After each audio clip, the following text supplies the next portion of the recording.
जय हिंद। नमस्कार साथियों, कैसे हैं आप सभी लोग। उम्मीद करते हैं कि आप सभी लोग अच्छे होंगे और आप सभी लोगों की तैयारी जो है साथियों बिल्कुल ही अच्छी तरीके से चल रही होगी।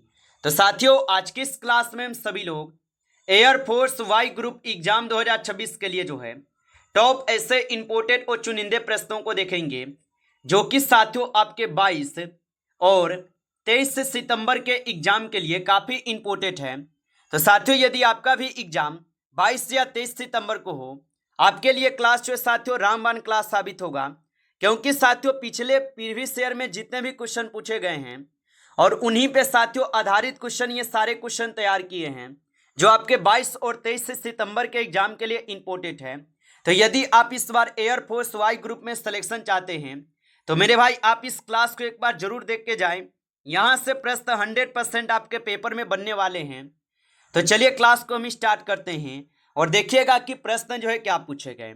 यहाँ पे पहला नंबर प्रश्न है कि भारतीय वायुसेना का आदर्श वाक्य जो है क्या है।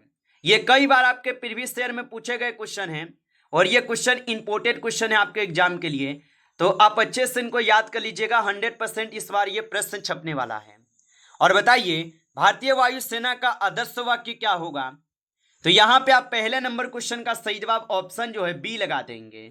चलिए अगला प्रश्न यहाँ पे देखेंगे आप। यहाँ पे क्वेश्चन है कि भारतीय वायुसेना दिवस प्रत्येक वर्ष किस तिथि को जो है मनाया जाता है। तो भारतीय वायुसेना दिवस प्रत्येक वर्ष किस तिथि को मनाए जाते हैं। तो ये मनाए जाते हैं आपके 8 अक्टूबर को। ऑप्शन यहाँ पे बी सही जवाब है, 8 अक्टूबर को। चलिए अगला प्रश्न यहाँ पे देखेंगे, भारतीय वायुसेना की स्थापना जो ये किस वर्ष हुई थी। तो भारतीय वायुसेना की स्थापना किस वर्ष हुई थी। तो याद रखेंगे कि इनके स्थापना जो है यहाँ पे आपके 1932 में हुई थी। ऑप्शन आपका 20 सही जवाब है, 1932 में। चलिए अगला प्रश्न यहाँ पे देखेंगे, फोर्थ नंबर, भारतीय वायुसेना का सर्वोच्च कमांडर जो है कौन होता है। तो भारतीय वायुसेना का सर्वोच्च कमांडर कौन होता है। तो भारतीय वायुसेना का सर्वोच्च कमांडर होते हैं राष्ट्रपति। ऑप्शन यहाँ पे सी सही जवाब है, राष्ट्रपति। चलिए अगला प्रश्न यहाँ पे देखेंगे 5 नंबर कि गरुड़ जो है यह किससे संबंधित है। तो गरुड़ जो है यह आप सभी लोग के वायुसेना की विशेष बल इकाई से होगा। ऑप्शन यहाँ पे आप लोग का जो है 20 सही जवाब है, याद रखेंगे। चलिए अगला प्रश्न यहाँ पे देखेंगे 6 नंबर क्वेश्चन है कि ऑपरेशन सफेद सागर मुख्यतः किस संघर्ष से संबंधित था। तो ऑपरेशन सफेद सागर मुख्यतः जो ये किस संघर्ष से संबंधित था। तो ये आप सभी लोग का यहाँ पे कारगिल युद्ध से होगा। ऑप्शन यहाँ पे सी सही जवाब है, कारगिल युद्ध से होगा। चलिए अगला प्रश्न यहाँ पे देखेंगे, भारतीय संविधान में मौलिक कर्तव्यों को किस संविधान संशोधन द्वारा जोड़ा गया है। तो भारतीय संविधान में मौलिक कर्तव्यों को किस संशोधन द्वारा जोड़े गए। तो ये जोड़े गए हैं आप सभी लोग के यहाँ पे 42वां संविधान संशोधन के द्वारा। ऑप्शन आपका जो है 20 सही जवाब होगा। चलिए अगला प्रश्न यहाँ पे देखेंगे, भारत में धन विधेयक के संबंध में अंतिम निर्णय किसका होता है कि कोई विधेयक धन विधेयक है या नहीं। तो यह निर्णय अंतिम होते हैं आपके लोकसभा अध्यक्ष के। ऑप्शन आपका जो है सी सही जवाब है। चलिए अगला प्रश्न यहाँ पे देखेंगे, क्वेश्चन है आपसे 9th नंबर, भारतीय संविधान का अनुच्छेद 32 जो है मुख्यतः किससे संबंधित है। तो भारतीय संविधान का अनुच्छेद 32 मुख्यतः किससे संबंधित है। तो यह संबंधित हो जाएंगे आप सभी लोग के यहाँ पे संवैधानिक उपचार के अधिकार से। ऑप्शन यहाँ पे आप लोग का 20 सही जवाब है, याद रखेंगे। चलिए अगला प्रश्न यहाँ पे दिए गए और यहाँ पे प्रश्न है कि भारत में नियंत्रक एवं महालेखा परीक्षक की नियुक्ति कौन करता है। तो भारत में नियंत्रक एवं महालेखा परीक्षक की नियुक्ति कौन करते हैं। तो इसकी नियुक्ति करते हैं आपके राष्ट्रपति। ऑप्शन यहाँ पे सी सही जवाब है, राष्ट्रपति। चलिए अगला प्रश्न यहाँ पे देखेंगे आप, पृथ्वी के वायुमंडल में सर्वाधिक मात्रा में कौन सी गैस पाई जाती है। तो पृथ्वी के वायुमंडल में सर्वाधिक मात्रा में कौन सी गैस पाई जाती है। तो इसमें आप सभी लोग का जो है नाइट्रोजन गैस पाए जाते हैं। ऑप्शन यहाँ पे 20 सही जवाब है, नाइट्रोजन गैस हो जाएगा। चलिए अगला प्रश्न यहाँ पे देखेंगे आप और यहाँ पे क्वेश्चन है आपसे यहाँ पे कि प्रकाश संश्लेषण के दौरान पौधे मुख्यतः किस गैस का उपयोग करते हैं। तो प्रकाश संश्लेषण के दौरान पौधे मुख्यतः किस गैस का उपयोग करते हैं। तो ये करते हैं आपके कार्बन डाइऑक्साइड का उपयोग। ऑप्शन सी सही जवाब है। चलिए अगला प्रश्न यहाँ पे देखेंगे आप, क्वेश्चन है कि मानव शरीर में इंसुलिन का निर्माण मुख्यतः किस अंग में होता है। तो मनुष्य शरीर में इंसुलिन का निर्माण मुख्यतः किस अंग में होते हैं? तो ये आप सभी लोग के होते हैं आपके अग्नाशय में। ऑप्शन आपका 20 सही जवाब है, अग्नाशय में होगा। चलिए अगला प्रश्न यहाँ पे देखेंगे, रक्त का थक्का बनने में निम्न में से किसका जो है प्रमुख योगदान होता है? तो रक्त का थक्का बनने में निम्न में से किसका प्रमुख योगदान होता है? तो इसमें आप सभी लोग के प्लेटनेस का होता है। ऑप्शन सी सही जवाब है।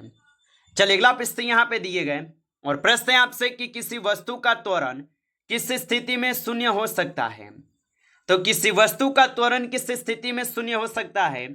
तो ये आप सभी लोग को वस्तु समान वेग से सीधे रेखा में गतिमान हो तब। ऑप्शन यहाँ पे सी सही जवाब है। चलिए अगला प्रश्न यहाँ पे देखेंगे कि विद्युत शक्ति की एसआई इकाई क्या है? तो विद्युत शक्ति की एसआई इकाई वाट होता है। ऑप्शन यहाँ पे आपका 20 सही जवाब है, वाट होगा। चलिए अगला प्रश्न यहाँ पे दिए गए, न्यूटन का तृतीय नियम जो है यह किससे संबंधित है? चलिए बताएंगे।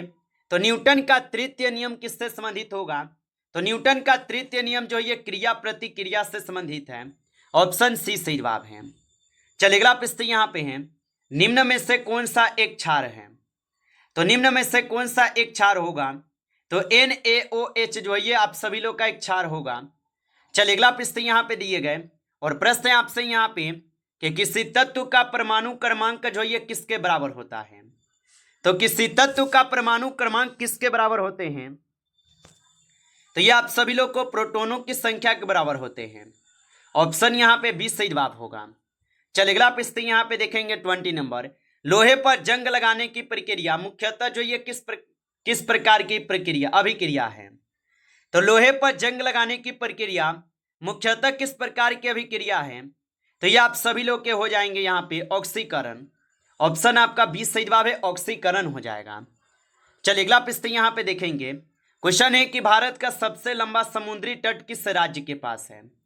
तो भारत का सबसे लंबा समुद्री तट किस राज्य के पास है? तो ये आप सभी लोग के गुजरात के पास होगा।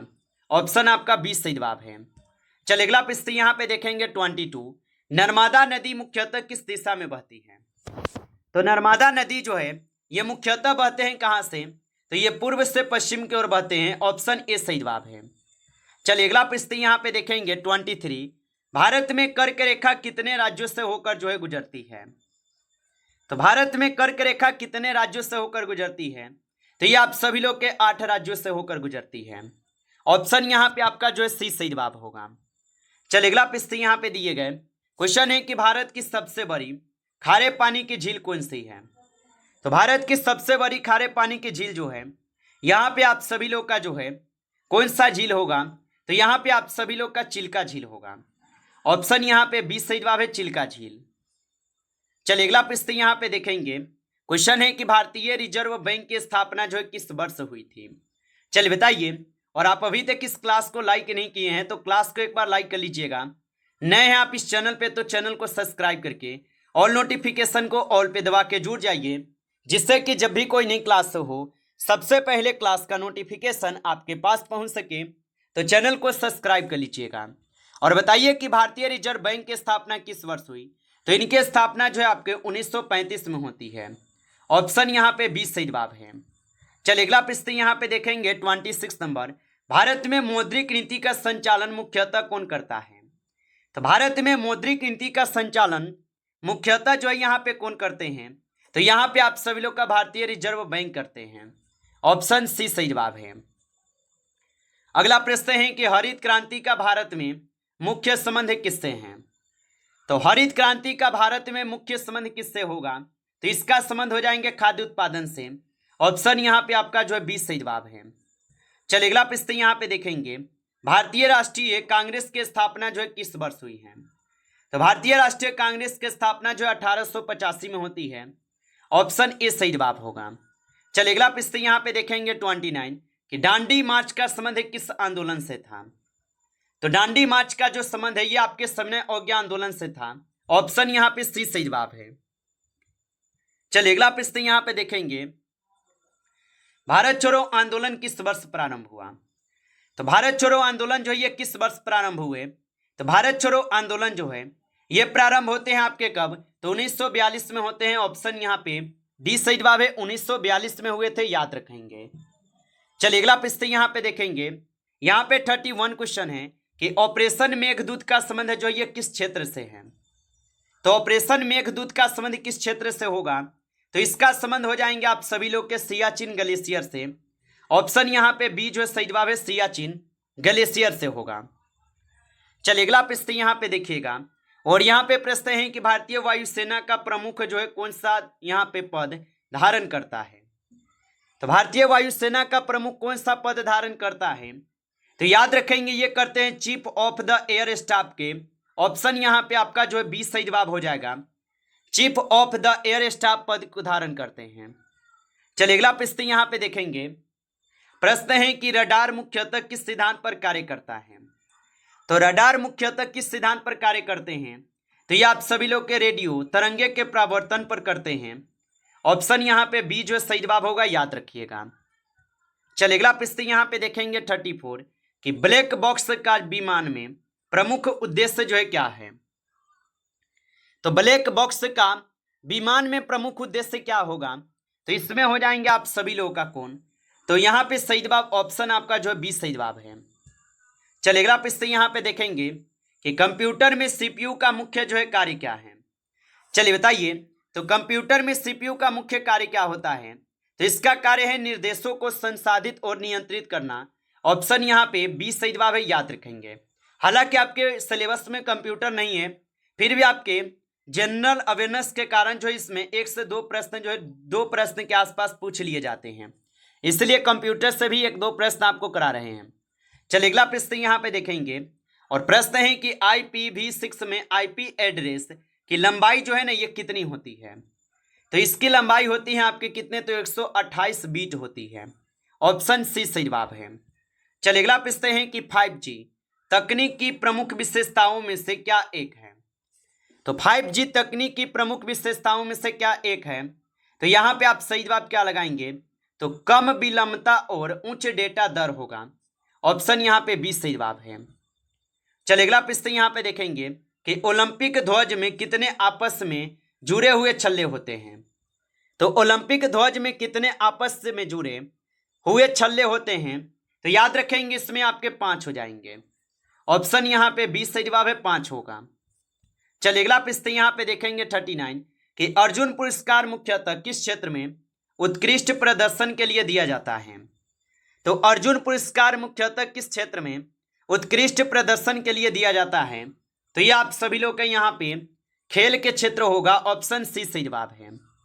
चलिए अगला प्रश्न यहाँ पे देखिएगा, और यहाँ पे प्रश्न है आपसे, भारत में राष्ट्रीय विज्ञान दिवस किसकी वैज्ञानिक उपलब्धि की स्मृति में मनाया जाता है। तो भारत में राष्ट्रीय विज्ञान दिवस किस वैज्ञानिक उपलब्धि की स्मृति में मनाए जाते हैं, तो याद रखेंगे ये मनाए जाते हैं आपके रमन प्रभाव की खोज के। ऑप्शन यहाँ पे आप लोग का जो है 20 सही जवाब है, याद रखेंगे। नमस्कार साथियों, इस क्लास में टॉप आपके 40 क्वेश्चन थे जो काफ़ी इंपॉर्टेंट क्वेश्चन थे। साथियों यदि आपको ये क्लास अच्छा लगा हो तो इस क्लास को लाइक करेंगे। नए जुड़े हैं आप इस चैनल पे तो चैनल को सब्सक्राइब करके ऑल नोटिफिकेशन को ऑल पे दबा के जुड़ जाइए, जिससे कि जब भी कोई नई क्लास हो सबसे पहले क्लास का नोटिफिकेशन आपके पास पहुंच सके। तो चैनल को सब्सक्राइब कर लीजिएगा। चलिए फिर मिलते हैं आपसे नेक्स्ट टॉपिक के साथ नेक्स्ट क्लास में, तब तक के लिए जय हिंद जय भारत।